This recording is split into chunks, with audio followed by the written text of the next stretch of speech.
Do you have a leads problem or just a business model problem? The reality is that the old model that I've been taught when I first got in the mortgage business and that many brokers still use is not actually working anymore. Let me explain it to you this way. A good friend of mine, Peter Matthew, done tons of mortgages. And when we first got in the business, I had said to him, if you were me and you were starting out, what would you do to grow your business? And he said, I would spend all my time and energy to get 250 clients, and then I'd spend all my time and energy marketing to those clients. Now, you could argue that used to work. When you get a big enough client base, you can actually get quite a bit of business from your clients. But here's what's been happening.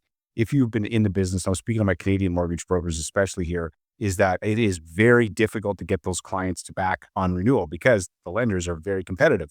Back when I started, it was way easier. We used to win on rate all the time. Can't do that anymore. And so building up this database of clients that people would, and this was the strategy, is they get a good chunk of clients and they just move them every 3 to 5 years. Again, this is Canadian brokers who have people in shorter term mortgages, but typically every 3 to 5 years, they could move a good chunk of those clients and it got easier and easier. That is not working anymore. I'm going to explain to you in this episode what you need to do instead. And this is working like a hot damn for some of my brokers that are doing it. I'm going to give you a quick intro first. I'm Scott Beckford. This is the Adult Mortgage Brokering Podcast. I am the founder of this as well as Bricks Mortgage. Been in the business for 18 years, coaching for almost 10, coaching top producing mortgage brokers and loan officers. And just like my podcast says, I love the mortgage business and I love learning from people. And what I like to do is look under the hood of really smart people and see what things can be replicated. And what I'm going to share with you today, you absolutely need to replicate because it is freaking killer. Okay, before I jump into that, though, I want to give a shout out to one of our sponsors. Ownwell is a company that is like HomeBot. If you've heard of HomeBot in the US, there's other tools that allows home buyers to monitor their home equity and buying power on a monthly basis. This thing is a game changer. When I saw this as a tool in the US called HomeBot, I had talked to the CEO. I'm like, dude, when is this coming to Canada? He's like, I don't know if it ever is. Doesn't look like it is. And so Ownwell is a program that can do that. You can check ownwell.ca/Scott. Check that out. And let's jump into this episode. Okay, I'm going to set the frame for this by talking about the music business first before I get into the strategy and the tactics. So in the music business, in the 90s and even up to the 2000s, the way artists made money is they would sell CDs. And when they sold CDs, 50 to 60% of their revenue came from CDs. But then something happened. Things changed, just like in the mortgage business. Guess what? The revenue from CDs and from physical dropped off a cliff. And they do have streaming. So you could be like, Scott, they get money from streaming, but streaming revenue is way less than they say that like one CD sale is equivalent of 2,000 to 3,000 streams. And there's just not as much money. The top artists, we're talking like Taylor Swift and these big ones that are monsters. They only earn about 23% on the high end from streaming. And a lot of other artists are earning 5 to 10%. Prior to the 90s, it was 50 to 60% of the revenue came from CDs. So the market changed and you could be like, oh, dang, it sucks to be a musician. What am I going to do? Or you can adjust. Musicians have adjusted by having live shows. Obviously, if you've gone to any live shows, the ticket prices have gone up. Merchandise, they do brand deals where they partner with other brands. If you look at Rihanna and Fenty, I think it's called them. She only sold something like 240 million. I looked into this recently, 240 million in record sales, which is worth 1.4 billion. How? It's because she owns part of something. She's built up her personal brand and built something. So all that aside, all right, so what is the strategy? And I believe that's the same thing that's happened in the mortgage business. It used to be get a good chunk of clients, a good database, and you could just market to them and you could move those clients and you could rely on that. It does not work. Like it is extremely competitive. And I see people trying all kinds of strategies.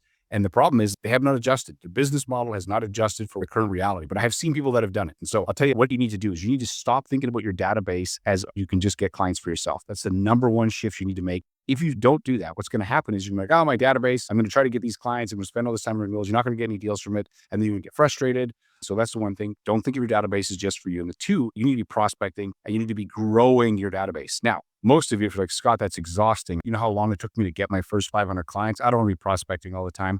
I agree with you. I wouldn't want to do that either. So here's what I would tell you to do. Use your existing clients to get more clients. I know it sounds great idea, Scott. Here's the thing. Most people make a couple of tactical mistakes, and this is why it doesn't work.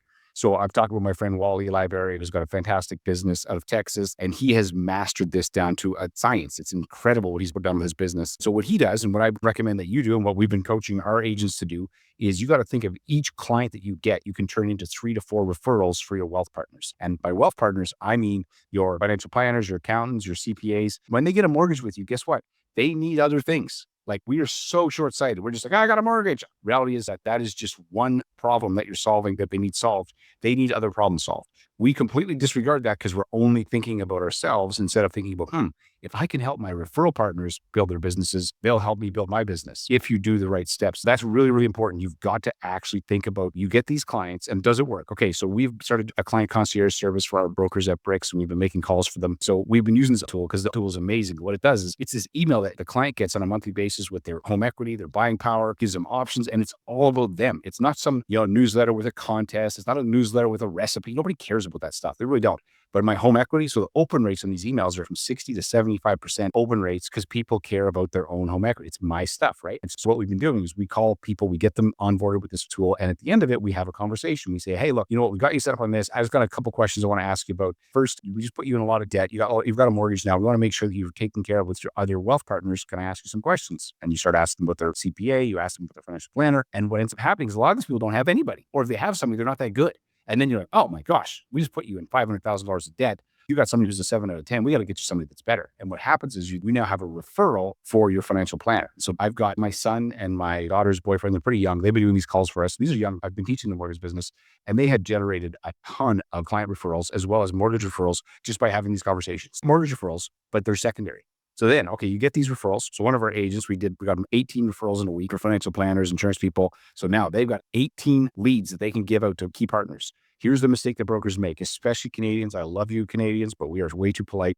We give out referrals and we assume people are going to remember to refer us back, and they don't. They don't refer us back because they're busy. They forget. Just like you. You probably get referrals and you forget because you're up to your eyeballs, and we never have a business conversation with that referral partner. And then we wonder why, man, I sent all this business. And this is what people say to me, Scott, I sent business to financial planner. Do you get anything back?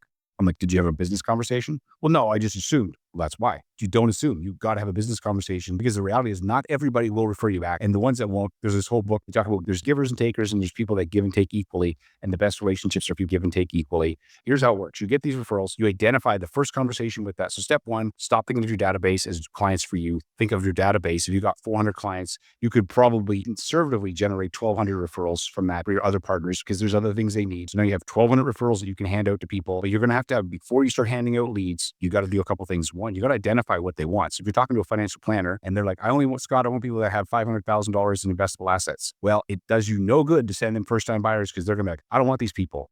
So that's the first thing. A conversation would look like this. So I'm going to do a role play with myself. Hey, Scott, I'll call it Wayne. That's my middle name. So Wayne, hey, Wayne, listen, I got to ask you some questions about your financial planning business, because I've got a lot of referrals that I could give you, but I want to make sure that I can get you the good ones. Does that sound fair? Who's going to say no to that? Nobody. Right? So there I say, okay, Wayne, what is your ideal client? What are you looking for? They're going to explain to me who their ideal client is. That's fantastic. Awesome. Hey, I got another question for you. Who's your number one referral source? Who sent you the most business last year? Wayne's going to reply, oh, you know what? It was Sally. She sent me 3 clients. Keep in mind, most financial planners do not get lots of referrals from one person. They get them. So it's not going to be that high of a number in most cases. So maybe it's 5, whatever. Awesome. Hey, one other question. What does it make per transaction? Just want to know what kind of impact this has on your business. Again, most business people will tell you, oh, it's $5,000 or whatever. So you're telling me that Sally sent you 3 files or 3 people, 15,000. That's awesome. And if they ask why you're asking, is because you say, look, I want to be your number one referral partner, and I want to send you way more business than Sally sent you last year. Does that sound okay? They're going to be like, sure, awesome. Okay, why do I want to have this conversation? I want to know, A, what the value of a client is to them. B, I want to know who their number one is so that I can crush them. And then when I go and I come and I ask for referrals in their database and intros, they're going to have no choice to give them to me, right? So you can see how the power of this. So then now I got this information, I start giving referrals. So that's the next step. You got to have that business conversation. And then the other thing you need to say at this conversation, hey, look, Wayne, it looks like I can send you some referrals on this, but here's the thing. I want to make sure this is reciprocal. So if I start sending referrals, are you going to commit to the same as me, sending business back and forth? Again, most people are like, yes, I would love to do that. Awesome. I'm really excited to work with you, Wayne. You're a solid stand-up guy and you're very great hair. I'm just kidding. I'm just talking about myself now. So next step is you need to have accountability calls with your partners. So don't assume just because you hand off referrals that they pick them up. So the way I would recommend you do this is that when you get these referrals, you then reach out to your partners at the end of the week and you say, hey, look, I got 3 referrals for you this week. Were you able to get a hold of them? Oh, I'm going to get a hold of one of them. No problem. I'll reach out to the other 2. Hey, while I got you on the phone, is there anyone you're working with right now that could use my help? How's Wayne going to feel about that? He's going to be like, oh, shoot, I kind of need, I got to do something. Now, there's 3 things that Wayne, or the financial planner, insurance people, accountants, all of them, what they can all give you are 3 things. They can give you leads, right? They can give you introductions to other professionals. Guess what? Financial planners know realtors. Financial planners know insurance people. They can also give you their database. And if you're using this database marketing strategy, which I talked about briefly, so the way that we do the database marketing is with this OMO report that's coming on a monthly basis.